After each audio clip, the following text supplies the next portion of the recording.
Good morning, everybody. We in Reform UK are in very good heart this morning.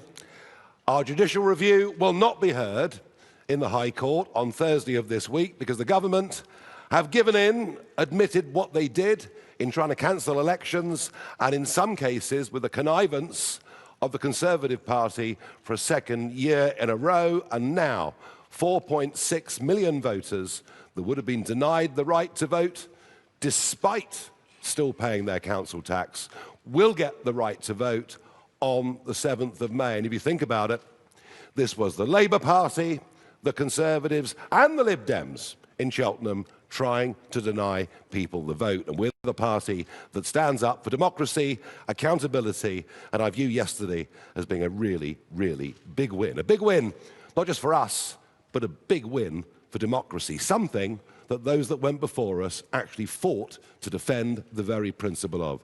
So this morning, we're quite proud of ourselves.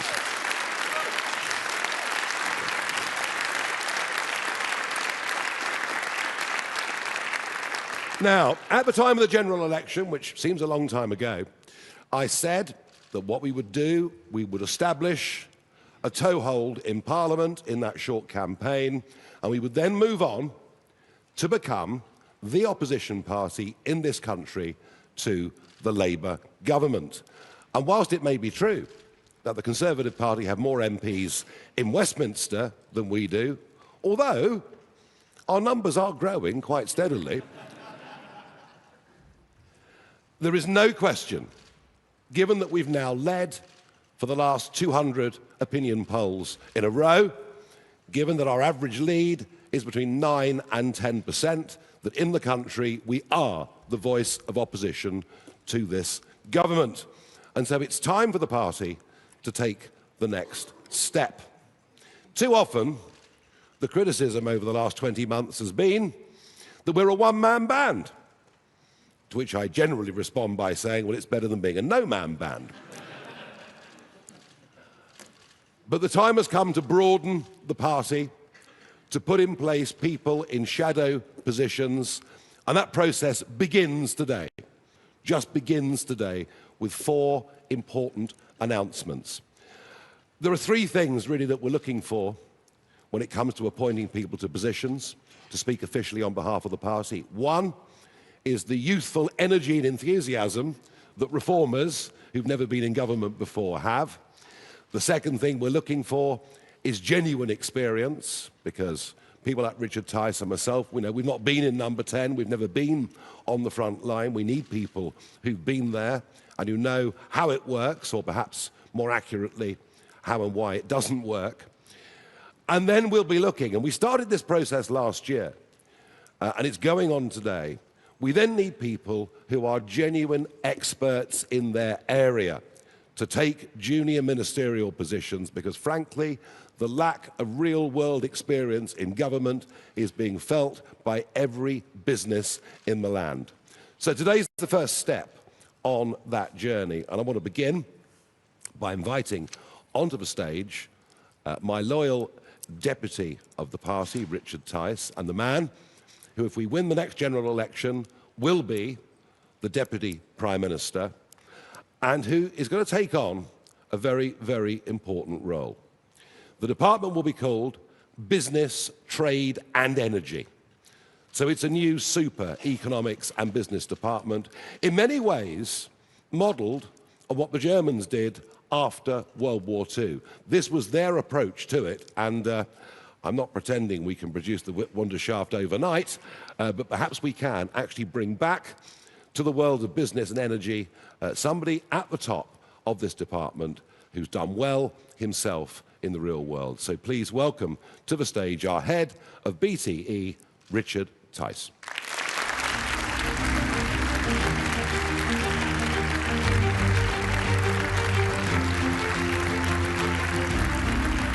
Here he is.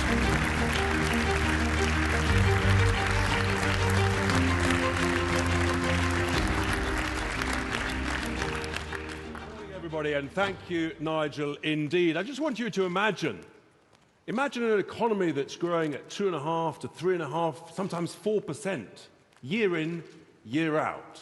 That's what we had in the 80s and 90s. But sadly, anybody under the age of about 40 to 45 doesn't know what that feels like.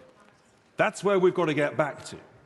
And that, ladies and gentlemen, is why we need a new super department covering business, trade, energy, including housing, with a total focus on growth and prosperity. And it makes complete sense that such a department is led by someone with a successful track record in business, who's made hundreds of millions for shareholders, investors, and lenders alike, and who brings together a team of successful business people in order to ensure that we create the right conditions to achieve those sort of levels of growth.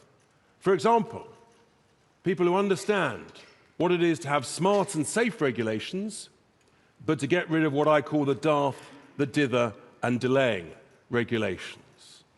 Someone who understands that to be a rich nation, you have to have cheap energy, as we had in the 1980s and the 1990s. And of course, that means using the joy of our very valuable energy treasure, oil and gas, offshore, onshore, and having the courage to get rid of the madness of what we've politely coined net stupid zero, which has been so damaging to our industrial competitiveness and so expensive for everybody at home. And if we achieve those things, then we can reindustrialize Britain, we can re-energize Britain, we can renew Britain, and yes, we can rebuild Britain. And these are absolutely essential to create growth. But there's another thing that we've never had before, and that is a proper, serious British sovereign wealth fund. And I'm going to be talking this time next week in the Midlands in great detail about this. A sovereign wealth fund that backs British companies, that buys and promotes British products, and that helps ensure that we build hundreds of thousands of affordable homes in our towns, our rural areas, and our cities. This is how we make real progress. And a sovereign wealth fund as part of this department that understands about strategic national assets. Things, for example, like the ability to make primary steel, British steel, absolutely essential, that backs high-tech, defense tech, and backs critical tech. We haven't had this joined up, coordinated, strategic thinking across these areas for decades. And that, ladies and gentlemen, is why we've been in trouble, why growth has collapsed to the levels where, actually per person, as we speak, we're now in recession. So what we need is the best vision, the best people, and the best plans. And that, ladies and gentlemen, is what we have in Reform UK. The truth is, our economy needs reform, and yes, it's very simple. Britain needs reform. Thank you very much.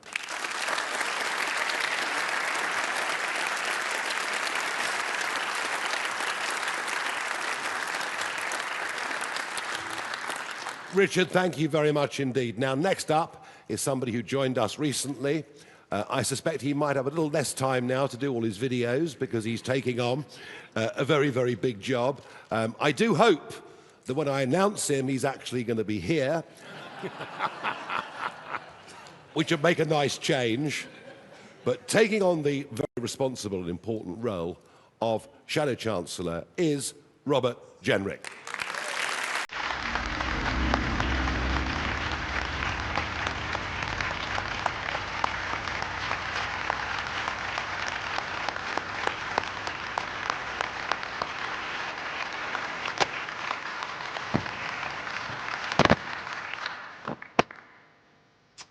Well, thank you, Nigel. I didn't keep you waiting this time.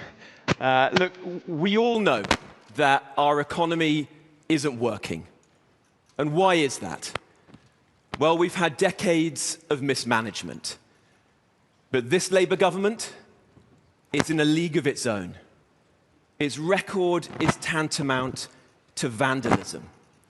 It promised stability It's delivered chaos. It promised to lower bills, but they've kept on rising over and over again. Why? Well, in part, because of its crazy energy policies. They said that they wouldn't increase taxes. Well, they've increased taxes over and over again. £60 billion of tax rises to fund their waste. And because they haven't got the courage to tackle our ballooning welfare bill.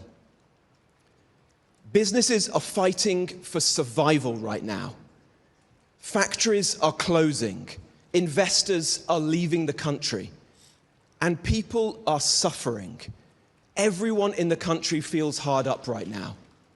People are working all hours, and then they get to the weekend, and they've got nothing left. The normal expectations of life, they feel like luxuries right now. People just want to get on. They want to buy a nicer house, to buy a car, buy a second car, go on holiday. They want to take their kids out for a meal at the end of the week, on the weekend. But for so many people across our country, these things feel out of reach at the moment. So Nigel, thank you for giving me the opportunity to oppose the wrecking ball that is Rachel Reeves and this Labour government. And above all, thank you for giving me the opportunity to speak up, to be a voice for the millions of people who are being failed by this Labour government right now.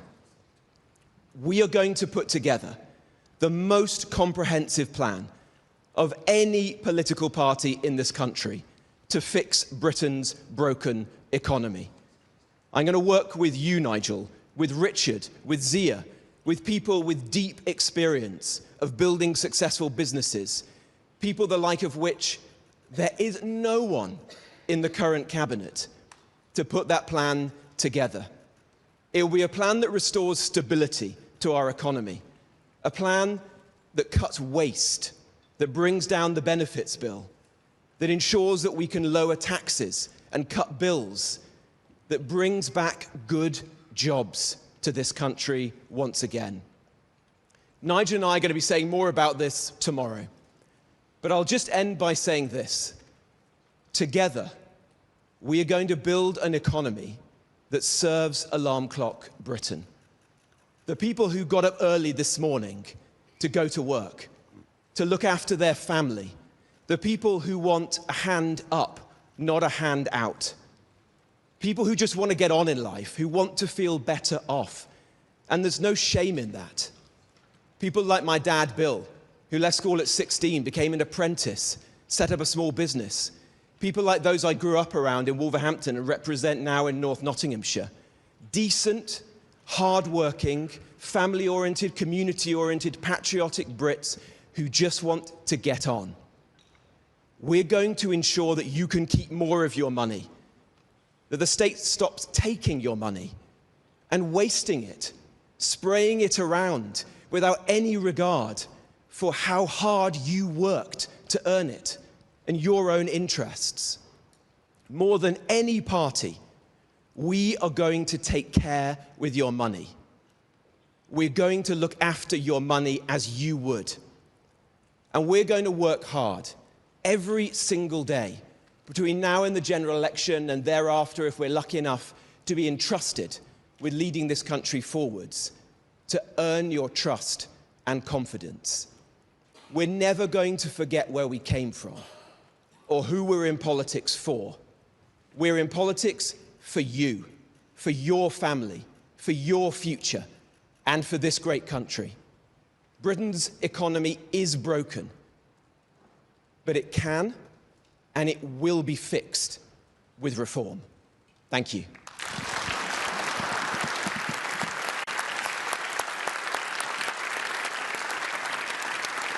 Thank you. Robert, thank you very much. And Robert's first big press conference will be tomorrow at 11 o'clock here in central London. Next up is somebody who is relatively new to politics. He's only really been in the game for just over 20 months, but he's made a massive impression already, a very powerful public debater and television performer. And Zia Youssef will take on the role of Shadow Home Secretary with, of course, particular reference to that one issue, above all, that has broken the trust of the British public, with manifesto after manifesto just not telling the truth. I'm talking, of course, about both legal and illegal immigration. Please welcome Zia Youssef.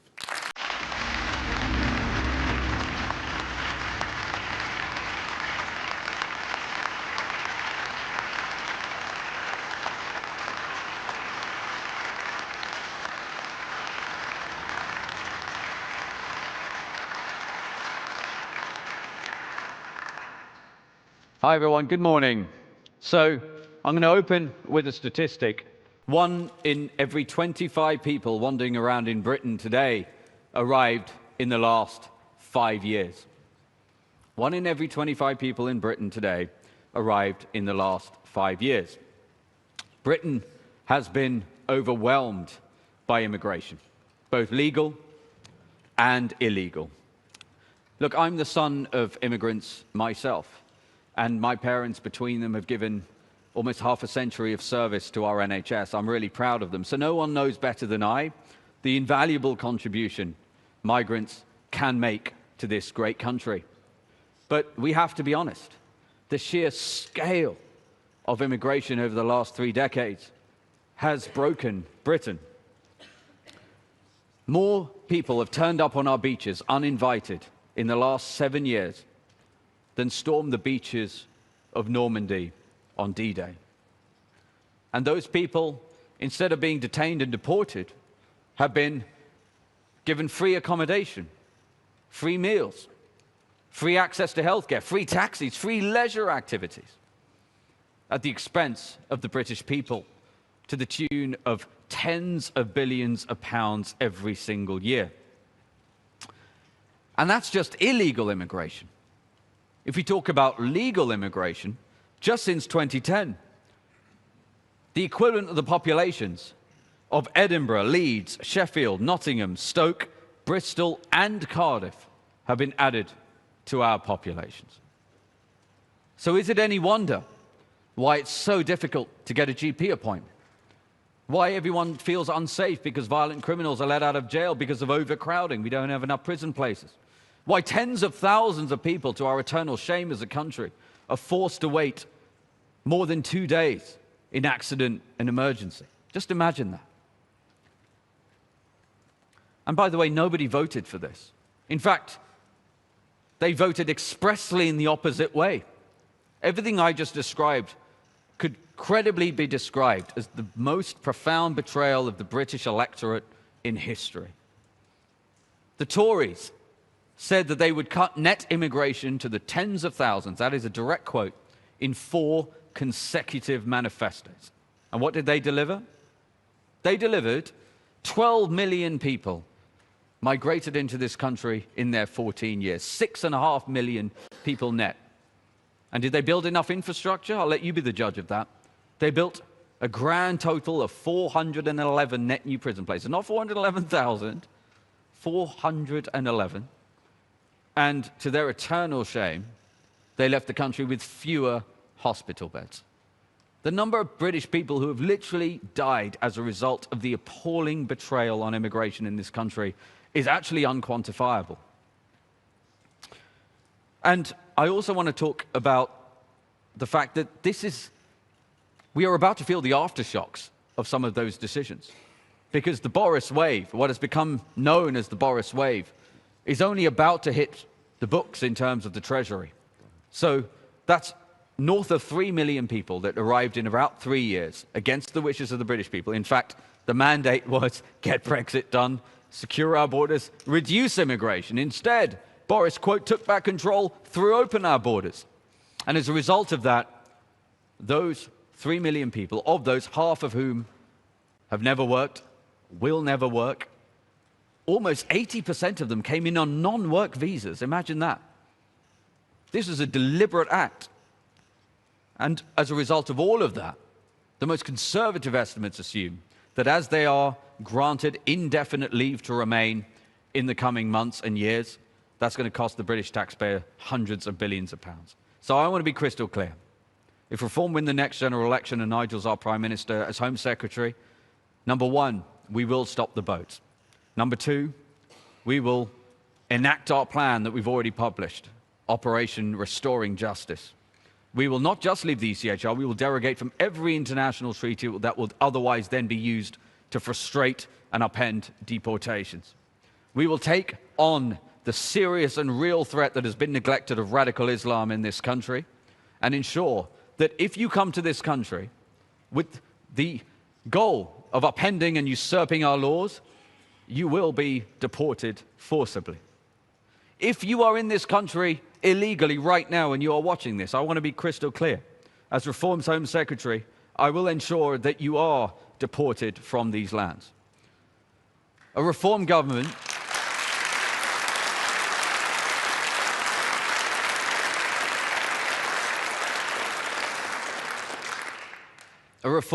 will ensure that we right the wrongs of manifold governments in recent decades.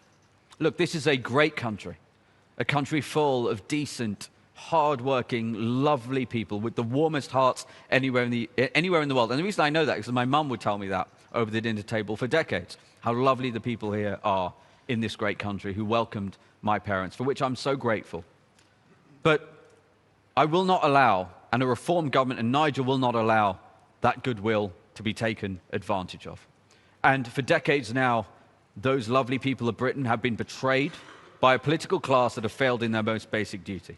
We will not fail in that duty. We will uphold that duty. We will stop the boats. We will secure our borders. We will deport people who are in this country illegally. We will keep British people safe. And as a result of that, a Reform government with Nigel Farage as our Prime Minister will make Britain poised, proud, prosperous, and powerful. Thank you very much, everyone.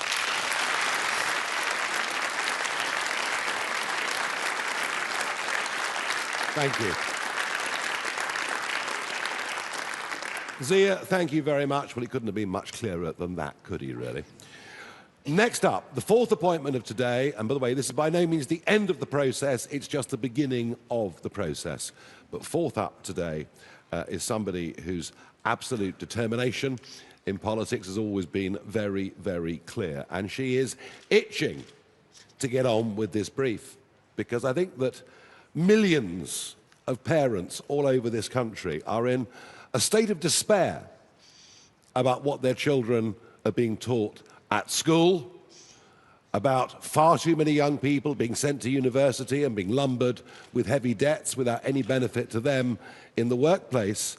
And not only will Suella Braverman take on education and skills, something that's been ignored for too long, but she will also take on equalities under this brief, which of course means the world of DEI. And I know she's itching to get on with it. Suella.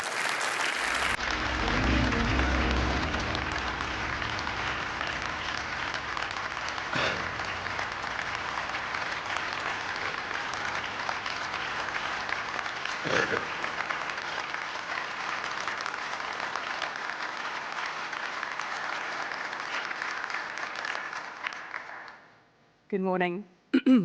I'm deeply honoured to have been asked by Nigel Farage to be Reform UK's spokesman for education, skills and equalities. Now, what we teach our children, and indeed how we teach them, has a profound effect on the destiny of our country. I've been passionate about education myself for years because education changed my life. And frankly, I wouldn't be standing here today were it not for the wonderful teachers, wonderful schools, and brilliant education that I was so lucky to receive. Yet it is clear today that in too many respects, we are getting it wrong in our schools. Across our schools, a quiet crisis has taken hold. Violence and disorder have eroded the authority of teachers. Too many teachers now face the fear of intimidation and assault in the classroom. Discipline, once the backbone of education has been weakened in the name of progressive ideology. At the same time, the foundations of knowledge, literacy, and numeracy have been undermined by this Labour government. Changes to Ofsted, a dumbed-down curriculum, are all replacing excellence with mediocrity. In some classrooms, children are taught to view Britain with shame rather than pride, to focus on grievance rather than gratitude. They're taught more about gender ideology than biological fact. This is not education as it should be. I know what is possible because I've seen it with my own eyes. Years before I was even a Member of Parliament, I helped to establish one of the first free schools in the country, a school that went later on to become one of the best schools in the country, the Michaela Community School in my hometown of Wembley, where I served as chairman of governors. Guided by a traditional curriculum, firm discipline, and the unshakable belief in every child's potential, Michaela Community School has transformed thousands of lives, not by accident, but as a product of clarity, courage, and conviction. And we must now summon the will to replicate that success around the country. That is why a reform government will restore freedom to our schools and restore authority to our teachers to uphold order, standards, and respect. It's why a reform government will deliver a patriotic, balanced curriculum that fosters a love of our great country. And it's why a reform government will bring an end to the transgender chaos in the classroom. Social and gender transitioning will be absolutely banned in all schools, no ifs, no buts.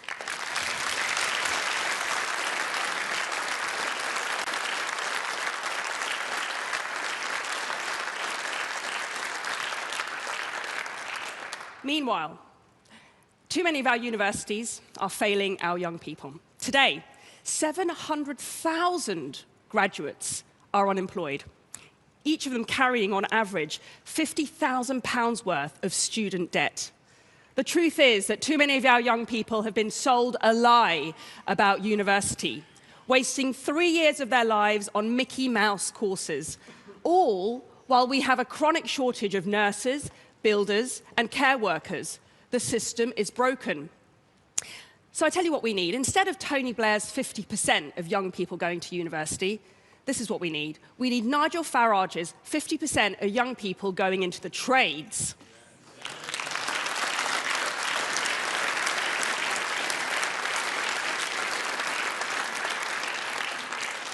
That's what will produce the next generation of carpenters, electricians, and technicians that our country is crying out for, all to work in a thriving manufacturing sector. Now, these are not lesser callings. These are noble professions. And these will be the people who rebuild Britain. They won't just rebuild our infrastructure. They will rebuild our confidence and our national self-belief. And to those universities that have descended into hotbeds of cancel culture, anti-Semitism, and which survive really thanks to the cash of foreign students, and keep conning young people into worthless degrees, reform is putting you on notice.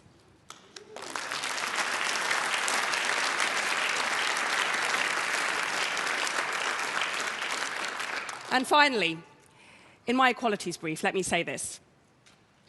The Britain that I love is being ripped apart by diversity, equality, and inclusion.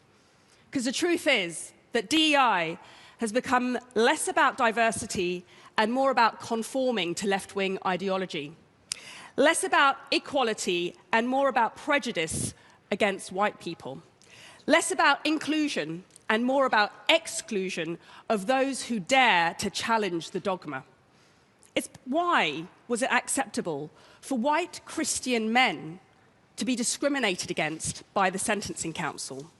Why did nobody do anything for years when the police turned a blind eye when thousands of white working-class girls were being systematically raped by largely Pakistani Muslim grooming gangs? And why does no one in this government seem to care that it's white working-class boys who have the worst educational outcomes in our country today? So do you know what a reform government will do? Well, on day one, we will get rid of the Equalities Department.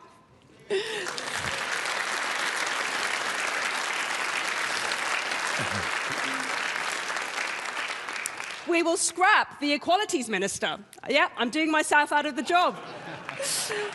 And we will repeal the Equality Act, because we are going to work to build a country defined by meritocracy, not tokenism, personal responsibility, not victimhood, excellence, not mediocrity, and unity, not division.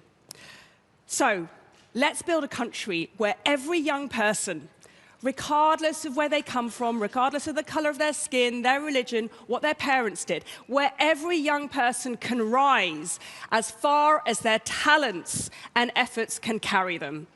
That's the country I love, and that is the country we can build together. Thank you.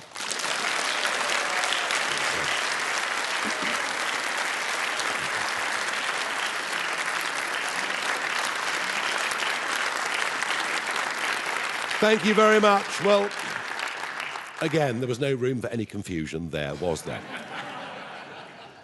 What you're seeing today is just a start, but a very important start, and 4 very competent, capable people who will take on these areas, do their own press events, travel around the United Kingdom, and you'll be seeing a lot more of all of them over the course of the coming days, weeks and months, and who knows, maybe a little bit less of me. We're certain that Britain is broken and that Britain needs reform. We're deadly serious about what we're doing. We are now the opposition to the Labour government, and we intend to campaign in even more seats than we thought this time yesterday as May the 7th approaches, which is our next big, very big landmark moment. Now, I have a number of questions from the press, and you can address them to me or any of the panel. It's entirely up to you. First up is Christopher from GB News. Thank you, Nigel Farage. Some quick questions. Why no Defence Secretary? Why no Foreign I can't win, Secretary? really, can I? Well, no, but these are the most important issues facing this country, our protection. Why have you chosen these individuals for these jobs particularly? What about others? Lee Anderson, he's not here. Sarah Pochin, why have you chosen people who aren't MPs for jobs over MPs? And Richard Tice, are you happy you're not Shadow Chancellor? OK, I can't win. This time yesterday, we're a one-man band. I mean, now you want a bus full. I mean, what can I do? I've appointed 4 people that I think are ideally suited to those roles. Very straightforward, very simple. And I think if you listen to me carefully, at the end I said, this is just the beginning. And that's exactly what it is. OK, do you want to respond to that, Richard? Yeah, look, we're all delighted. We're getting on with the job. And as Shadow Deputy Prime Minister, leading a huge department that meets my skills, doing things differently, that's who we are at Reform. And this British Sovereign Wealth Fund that I talk about next week, come along, Chris, to the Midlands. I know it's a bit further north, but come along and you'll listen to the detail. Yeah, your question actually sums up in a way why we failed post-war and why Germany didn't. They thought about economics and business differently to us, and they outperformed us decade after decade after decade. And we didn't. We left absolutely everything under the Treasury banner, and frankly, there's an awful lot more to do out there, out around the country, and I'm looking forward to Richard. Well, I mean, we'll barely see him. He's going to be in Aberdeen, and he's going to be up visiting what's left of our refineries, what's left of our manufacturing industry. So it's an absolutely vital job, given the dire economics we're currently in. Alex from the BBC.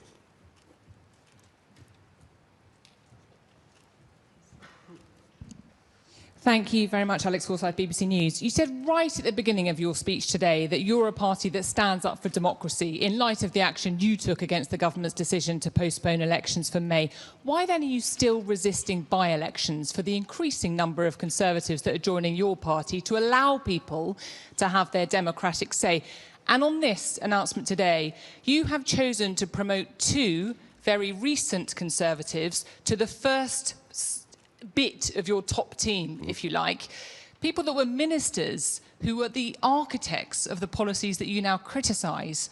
Why should people believe this party will be any different to what's gone before? Well, I think you'll find these were two people who were ministers, but frankly weren't ministers for very long because they were eased out of their positions or they resigned because of the failure of that government. And I've made it clear that we need experience. And there's no way around that. You know, with the best will in the world, on this stage today, Richard, Zia, myself, we don't have that level of experience. We've not had to deal face-to-face with the civil service. We've got an awful lot to learn. These guys will help us to learn that. Danny Kruger, of course, is running his own department, getting us ready for government and some of the challenges that we will face. And I think what this shows you is we are taking this seriously. It's also important to recognise that far from becoming the Conservative Party 2.0, every one of the people that have come have held their hands up and admitted the sheer scale of the failure under the watch of the last 14 years, and in particular, the total disappointment and failure of the government under Boris Johnson, and that includes the Boris wave. Of the last 200 defections that have happened in Parliament, only 2 have resulted in by-elections, and frankly, we haven't got time. We've got too much to do. The government's in chaos. A general election is coming next year. I've been saying that for a very, very long time. I'm still entirely confident of it, and goodness me, don't we need it. Alex from Sky News.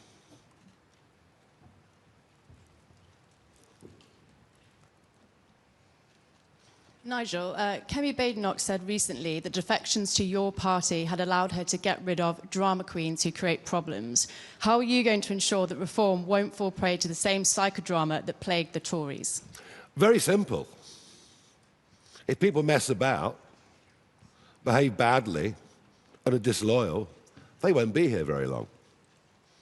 We're not going to put up with it. We're not going to put up with it. We'll have our disagreements, of course we will. But we'll have those disagreements in private, behind closed doors, resolve our issues, resolve our disputes that naturally happen when any group of human beings come together. But, I mean, you know, I won't tolerate it publicly. We haven't got time. We're not going to put, you know, we are not going to aim for government to put it through the same psychodrama that the Conservatives did for over 4 years, where they spent more time fighting each other than they did fighting for the country. So I think we're pretty clear on that, and everybody that's doing this, you know, is doing this with a very clear sense of purpose. We genuinely believe that this country is in deep, deep trouble.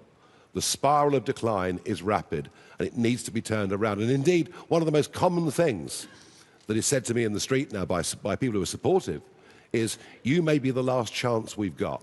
And that's just how seriously we're taking this. Harry from ITV.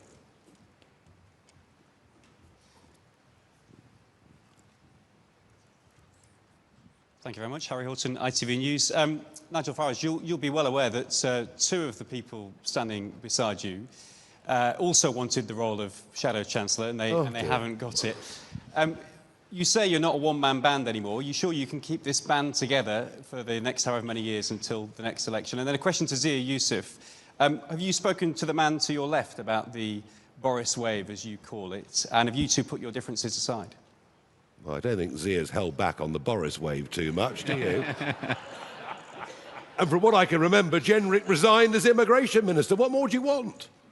What more do you want? He resigned. He could see what was going wrong. He tried to put the right things in place. So I don't think we need to answer the question, frankly. I think it really rather speaks for itself. Gary from Channel 4. Thank you very much. Rather grand titles here. Am I meant to call you Shadow Prime Minister? You've called me many things over the years. It's okay.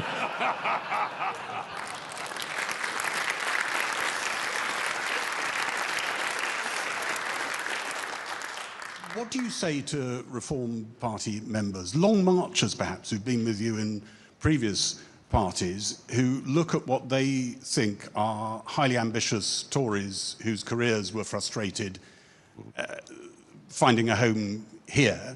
And you said this was a one-man band until very recently. Is there a reason for that? Have you ever run anything that wasn't a one-man band? And do people really change? I think I've been rather successful, don't you? Tell me anybody else in modern day politics that set up political parties.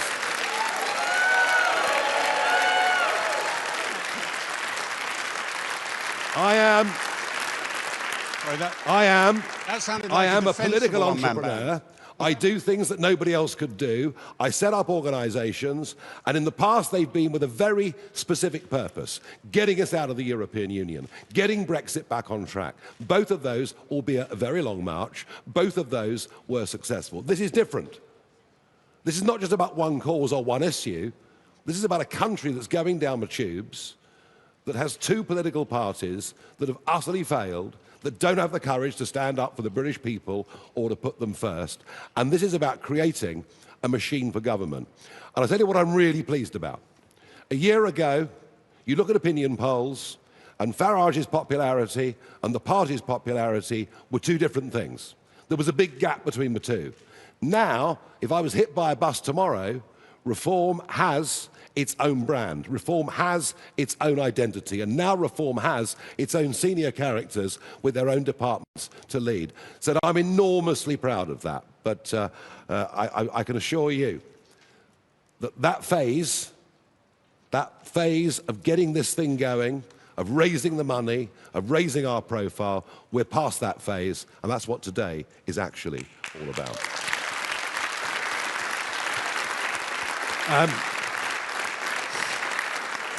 Next, we have Andy Bell from Channel 5. Thank you very much, Andy Bell, 5 News. Just looking back over your career, Douglas Carswell. Gosh, how long have we got? Douglas Carswell. How long have we got? Ben Habib, Rupert Lowe. You've got to admit, a lot of people have stood on the stage next to you and thought that they were part of the future, and very quickly they weren't. Why should these people standing next to you now feel that this is going to change? There are people in this room who've worked for me for 10 years. There are people in Brussels who worked for me for 20 years. There's one guy working for me now who's worked for me on and off in various things for 30 years.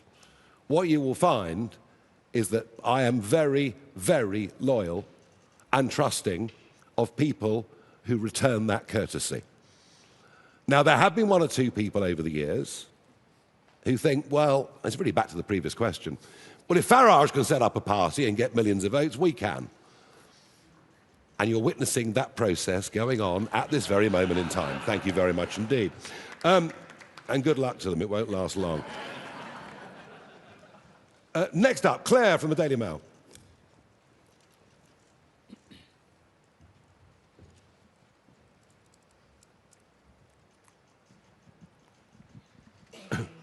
Nigel Farage, the Tories have branded this new front bench a tribute act. How do you respond to that? And Robert Jenrick, is your ambition to be a tax-cutting chancellor? Would you commit to reversing some of Labour's tax rises, including the freeze on national insurance? Thank you. 2 responses. Number 1, we won that court case yesterday against the Conservative Party, who stood up in Parliament and said it's an outrage to delay elections, and then in the case of Norfolk, Suffolk, East Sussex and West Sussex, tried to put off the elections for a second year in a row. And that's your Tory party, facing both ways at the same time, no sincerity, and frankly, after May the 7th, when you come to our May the 8th press conference, you will see they have ceased to be a national political party, geographically. It's over.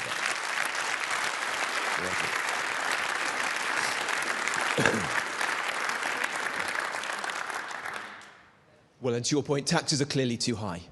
People are suffering right now in the country. We want to bring taxes and bills down. We want to bring back good jobs. But it sounds like you're coming along tomorrow at 11 a.m. in the city. More about it. Very good. Peter from The Telegraph. Gosh, it's a long list. Thanks very much. Nigel, back on local elections, is Labour trying to throw its own lawyers under the bus by saying that their legal advice changed? And should they need to publish both sets of advice they were given to show how it changed? Yes, I'd love to see all the legal advice published. I wonder whether there was any. They got away with it last year. They thought they could get away with it this year. They didn't realise or reason that we would, have the muscle to take them to judicial review. I was delighted when the boss of the Electoral Commission over the weekend said what they were doing was illegal. Clearly, what they did was illegal. They knew they were going to lose in court. That is why they caved in, all of which makes me ask, how can Steve Reed go on as the minister responsible, having attempted to take away the vote from 4.6 million people? I'm very surprised he's still in position after yesterday's letter. I really am. Thank you. Let us move on to Noah from The Sun. Thank you. Noah Hoffman from The Sun. Mr. Farage, one of your Reform colleagues, Nadeem Zahawi, went on the radio and spoke about what he described as a terrifying ordeal where he saw a man who looked either tired, perhaps a bit dodgy, and that sparked a lot of ridicule. Was he being too precious, or do you think he had a wider point to make? The wider point is, and you can listen to the North London posh commentariat, who will tell you that crime is coming down, that London has never been safer. Well, maybe they should get out of their chauffeur-driven cars and walk around a bit more. And I think that's a snapshot of that that Nadeem Zahawi was talking about. Fear of crime and actual rising crime will dominate the May the 7th elections that take place in all 32 London boroughs, and I believe it will as we go on and fight the mayoral elections against Khan, who's going to run for the 4th time. I believe that issue, amongst all others, means that I do genuinely believe that Lena Cunningham is favourite to be the next Mayor of London. Genuinely, I do.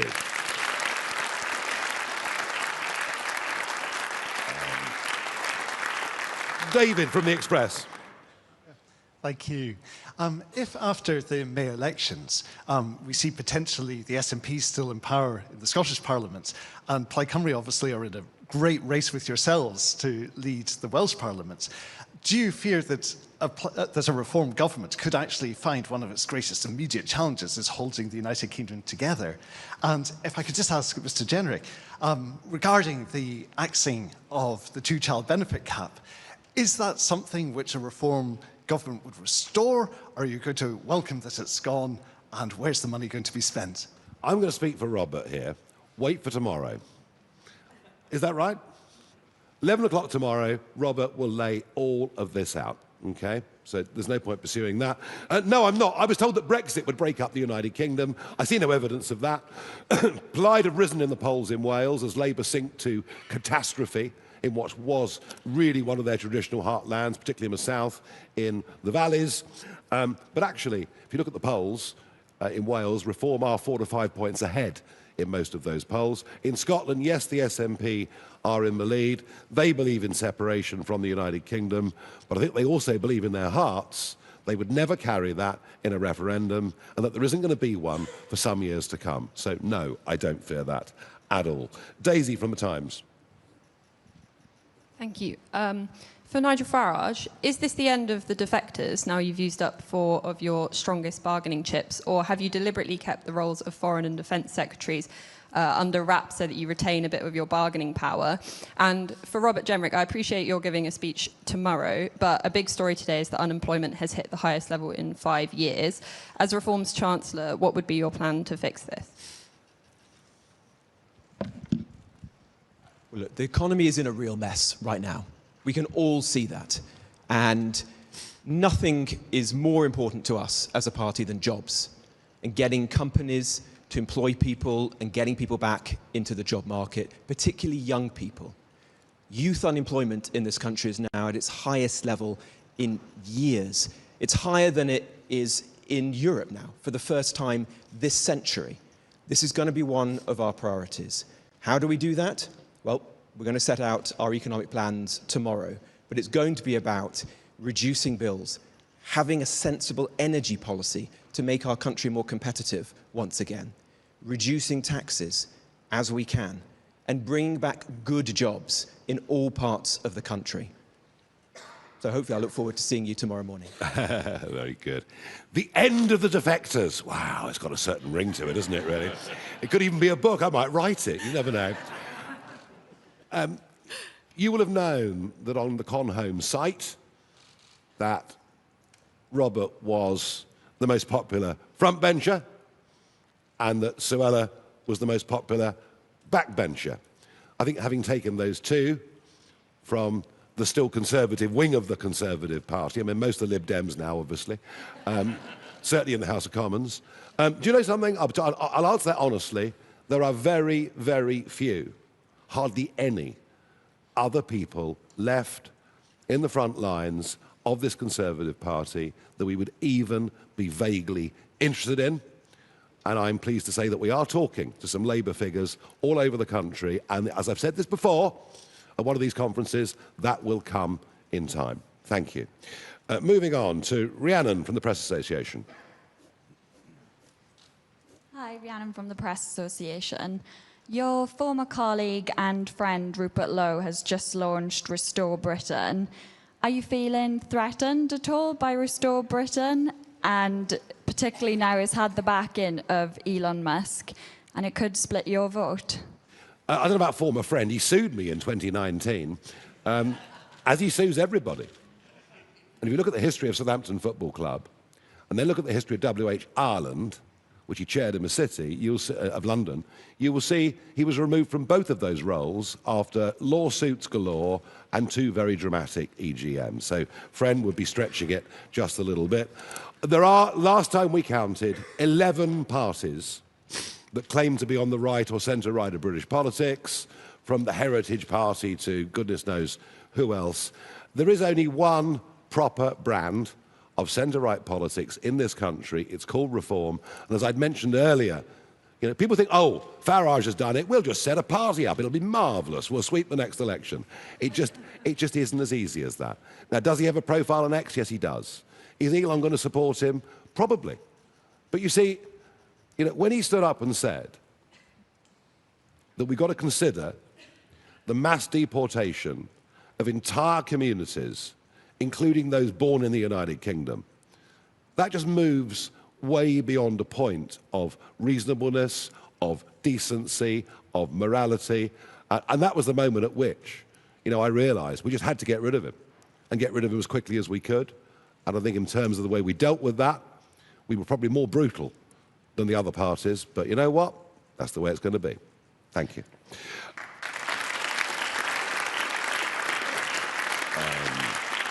James from A Spectator. Zia, firstly, can I just ask how you reconcile your new role with your existing commitments as head of policy? And second of all, Nigel, one of your recent Tory defectors, Adam Holloway, is currently 6,000 miles away, storming the beaches of the Chagos Islands. Is this an early gain ahead of the May elections? You may have noticed I'm wearing my Chagos Islands a British badge. I think what happened yesterday is truly remarkable. A people who'd lived for centuries on those islands, forcibly, and as it turns out, totally unnecessarily, removed from the islands, almost a crime against humanity, frankly, by a Labour government in the late 1960s. They were moved to Mauritius, where they met the most appalling racism and poverty. They're living in this country now, mostly around Crawley Airport, which is extraordinary, around Gatwick Airport in Crawley. The fact that they have landed back on Paros Banos, they haven't gone as holidaymakers, they've gone with the equipment to put together a settlement. They're drilling wells today, they're going to rebuild the church, tidy up the old graveyard, and build a permanent settlement. And Emizli Mandarin, who's now the First Minister, anticipates many, many hundreds will move to Paros Banos and hopefully some of the other atolls, and that will happen, you know, as the next few months go by and it becomes genuinely habitable. I think what's happened is totally extraordinary. And the fact that Adam Holloway, who is now Reform, has been expedition leader is terrific. I think it's a remarkable, extraordinary thing that happened yesterday. I wish them well in absolutely every way. A terrible, terrible wrong is now being righted, and I'm pleased that Adam Holloway's given them that assistance. The Americans have nothing to fear, because Paros Banos is 120 miles away from Diego Garcia. Amateur Gossians welcome the American presence. And I hope this is the final nail in the coffin of the worst foreign policy decision I've seen in my lifetime. And given we've now had 15 major U-turns, let Chagos be the 16th. Thank you.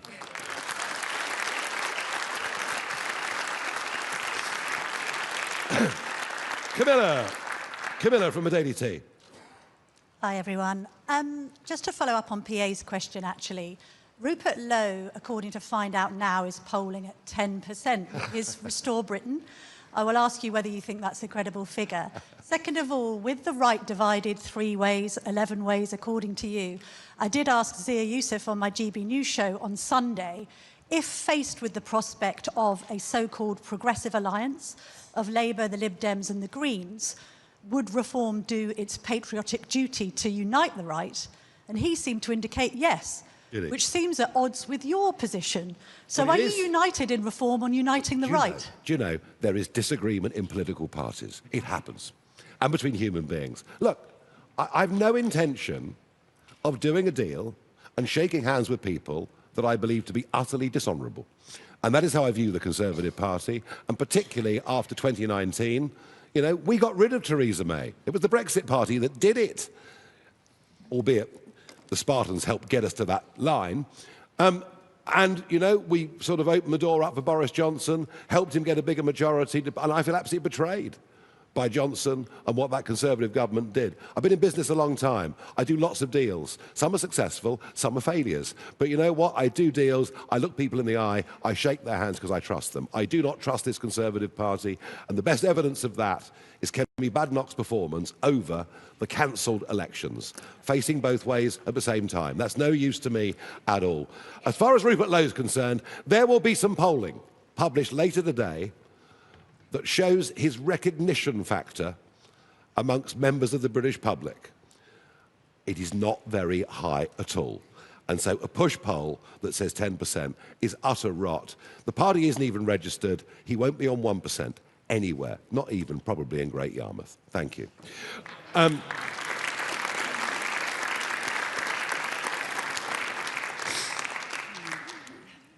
Samara from Talk TV.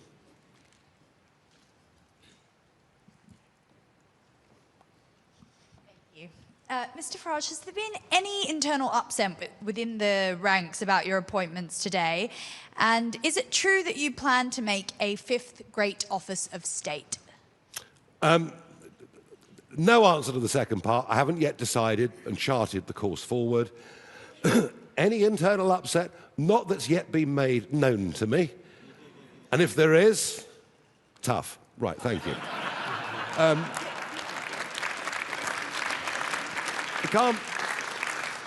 We're not mucking about here. We haven't got time. The country's in too much trouble. We've got to get on with the job. Hugo from the iPaper. Thank you. Richard Tice, you've talked about the need to regenerate industry. Suella Braverman talked about getting more people into trades. And obviously, Nigel Farage mentioned Germany's post-war journey a couple of times. Mr. Tice, is it your intention to reduce the proportion of Britain's economy that relies on services if you get into office? Well, the reality is we've got to grow the whole economy. But we can see the impact of high energy prices, and essentially decarbonisation has led to the deindustrialisation of the UK economy. And it's been an absolute disaster. And it's why one of the main reasons we've got no growth whatsoever. Let's grow all of the UK economy across the range of different sectors as fast as we can. And for all of those under the age of 45, we want them to experience an economy that's growing 3.5%, 4% a year. At the moment, those people of those ages have never experienced that. It's a great feeling, and that's what we've got to get to. Yeah, and there's a big change of thinking, you know. From the 1980s, it was all about who can manufacture stuff the most cheaply, and let's import it, export it, let's have just-in-time supply chains. And kind of that argument went right through Blair's time, right through much of Labour's time, even up to and including the referendum arguments. We can't leave the EU because of the just-in-time supply chains. I think with the threats that we've seen in the world from Russia, the threats we've seen in the world from China, I think there is now such a thing as strategic industries that actually matter to a country. And that's why one of the things that Richard's going to be working on is to put together an industrial strategy for the country going forward. So we're talking here about quite a marked shift in what's been a prevailing economic orthodoxy for the best part of, well, nearly, 45 years. Thank you. Right, a few more to go. Lucy from Bloomberg. Thank you. You and your various MPs at various times have spoken about the need to improve birth rates in the UK. Suella spoke about the scrapping of the Equality Act. Are you worried that that might have a chilling effect on birth rates, given the protections that it gives for maternity leave? And if I can ask as well on Suella, who mentioned the need to improve skills and get more people into jobs like nursing, do you accept that part of the problem there is also around public sector pay? And what do you plan to do about that? Well, I think actually one of the problems is we put a cap on the number of doctors and nurses in this country that we train, and then rely on doctors and nurses coming from much, much poorer, in particular African countries, where they're probably needed even more. I think the whole thing's absurd. Suella, do you want to answer that stuff about births and families? Scrapping the Equality Act means getting rid of the pernicious, divisive notion of protected characteristics. But of course, in the workplace, people do require some protection. So, of course, it's all about making sure we strike a balanced approach, protecting those people in the workplace who have legitimate needs, but also getting rid of this whole industry that has grown up over the years, which is dividing people, dividing our country, and doing so much harm. Thank you. Samuel from City AM.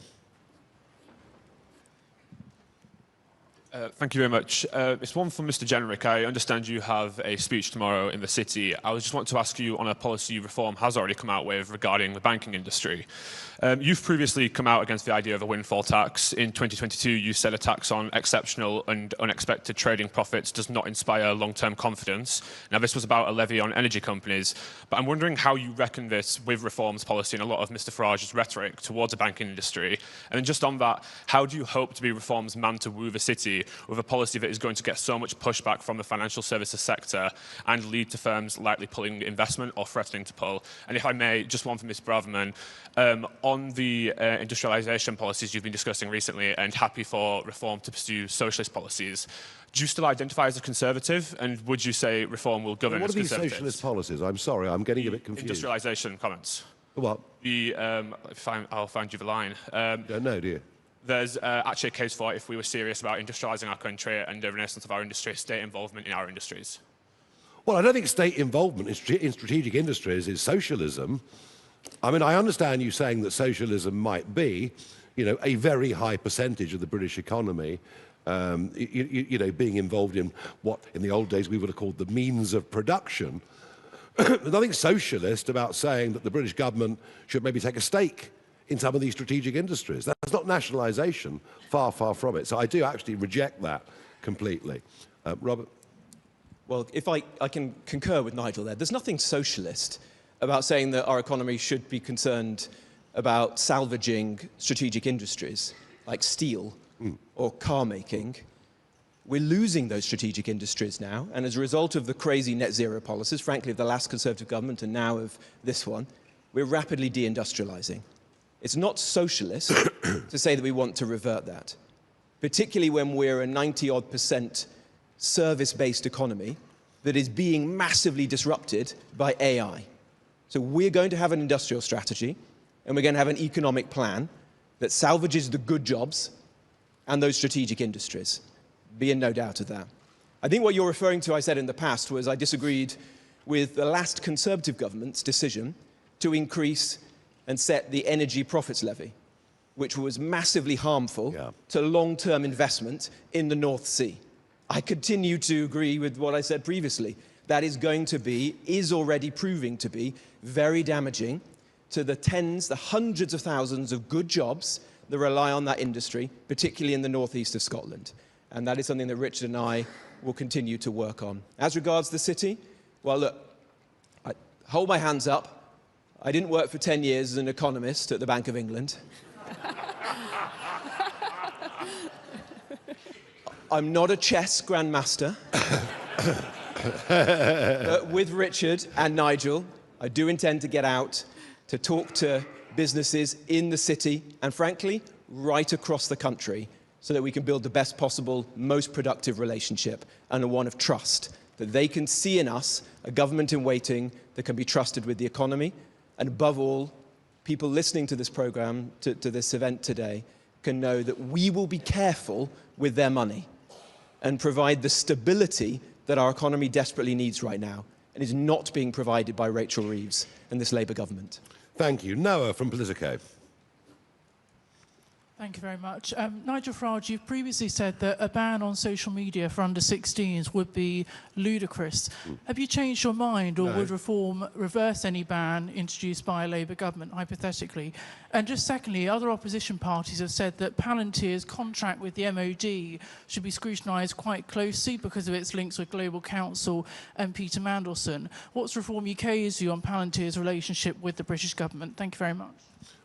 Well, as far as I know, Palantir is a private company, very close to this Labour government, who clearly believe in their abilities to do things. I do understand that the government went to Palantir with the compulsory ID scheme, and Palantir refused the business. Well, good for them is all I can say.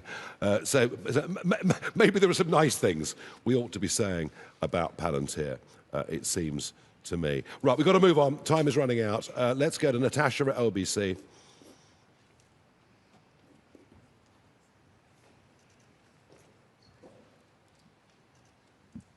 Thank you. Mr Farage, you've repeatedly talked about the lack of business experience in the current cabinet and, of course, in the Treasury. Yeah. Are you sure that Robert Jenrick has enough of that, given his past working as a lawyer and in an auction house, or was this just the price of his defection? As far as I was aware, Christie's was a private business. Am I wrong? Sorry, say again. Christie's is a private business. Am I wrong? So you're saying you do feel like... And what was his position at Christie's? I don't know. What was his position? Well, you ought to know. Robert, I mean, have you ever worked in the private sector? Well, unlike everyone in this Labour cabinet, I have worked in the private sector. In fact, I only worked in the private sector before coming into Parliament. I worked in the city as a lawyer. I worked in business, helping to run a great British business. And I've served in government and around the cabinet table, including in the Treasury. So look, I'm proud of what I've done. I believe I bring experience to this team. But above all, what Nigel, Richard, Zia, Suella and I all share is a diagnosis about what has gone wrong in this economy, not just in the last 2 years, but in the last 20 or 30 years, and a determination to put together the best possible plan to fix this country. That is what we will do as a team. We'll build trust in time, piece by piece, beginning tomorrow with our speech in the city. He's got more private sector experience than the whole of the cabinet added up together and multiplied by 5. Right, let's move on. Sorry, can I just ask you about... Well, you've had one go, but go on, one quick one. Lots of other people have had 3 goes, Nigel. Can I just ask you about the latest revelations with Prince Andrew? Do you think that he should face a police investigation? Thank you. Clearly. Painful to say it about a member of the royal family, but clearly. I'm also quite keen to know more about Peter Mandelson's links with Russia. Very, very keen to know more about that as well. So, yeah, look, this has lifted the lid. The Epstein case has lifted the lid on a... It's actually... There are now more questions than there were before the files were released. And, yes, Prince Andrew does clearly have questions to answer, I'm afraid. Sadly. Eleanor from Guido Fawkes. Thank you, Nigel. Last week, Reform opened its candidate application process for the next general election. Yep. How many applications have you had so far? And just briefly, Richard, are you still head of Reform's Doge unit? Yes, is the answer to that, and we're doing incredible things, and it's going to be even busier on May the 8th when we're in lots of other councils, of that I can assure you.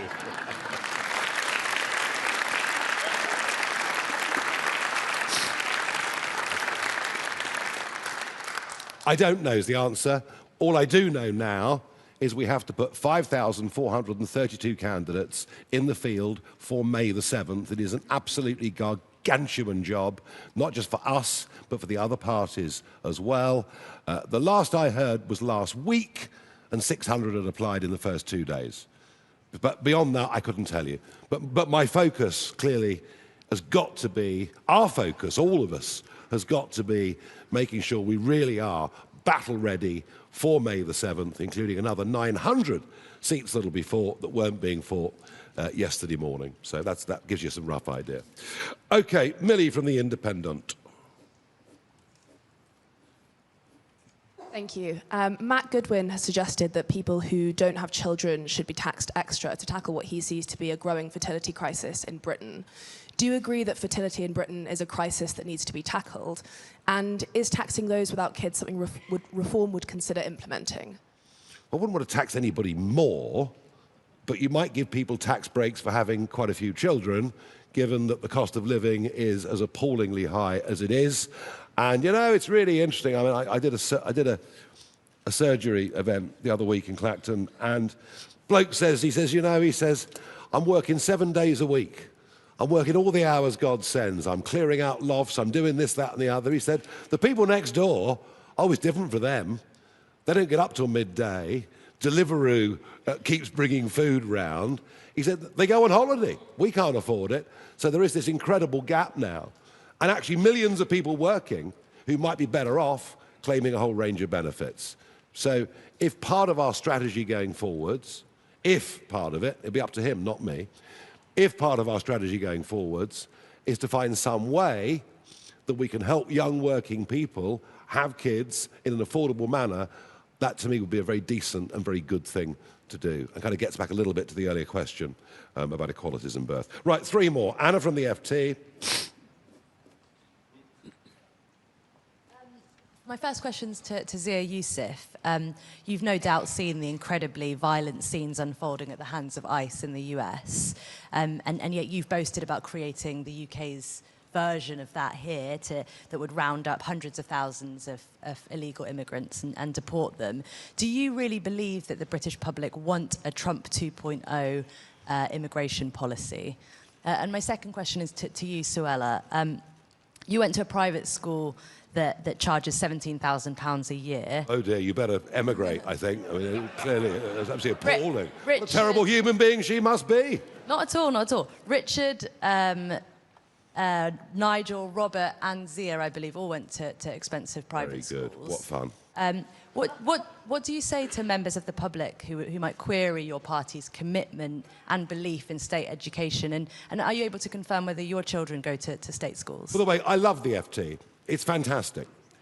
The day after the big Mandelson story broke, your front page politics story was about a Reform councillor in Kent. So we'll leave it there and we'll move on.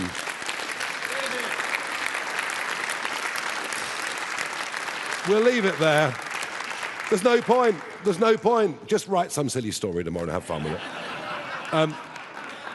And we won't bother to read it. Peter from The Guardian.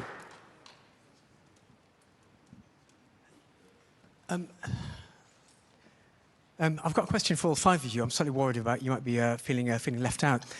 But it's going to be a quite quick one, so yes or no answers will be fine. There's been a big measles outbreak in North London, seemingly due to the lower rates of MMR vaccination. Keir Starmer has released a statement this morning basically saying that this kind of thing shouldn't be the factor of a culture war. It's about protecting people. So would each one of you agree with Keir Starmer on that, and would each one of you urge parents to give their children the full MMR vaccine? Thank you very much. Yes, absolutely, 100%. And by the way, I've always believed in vaccines. I've always thought vaccines have done a hell of a lot more good than harm in society. The only argument is that we were given something over COVID that we were promised meant we couldn't catch COVID again or we couldn't pass it on, and that simply wasn't true. And the government told us that, all the while they knew that it wasn't true. So it was, you know, they could have had a different diagnosis for it. But yeah, to see the outbreaks in measles is, I think, in 2026 is very disturbing, yeah. I don't speak on their behalf. Yes. Do you want to answer that one?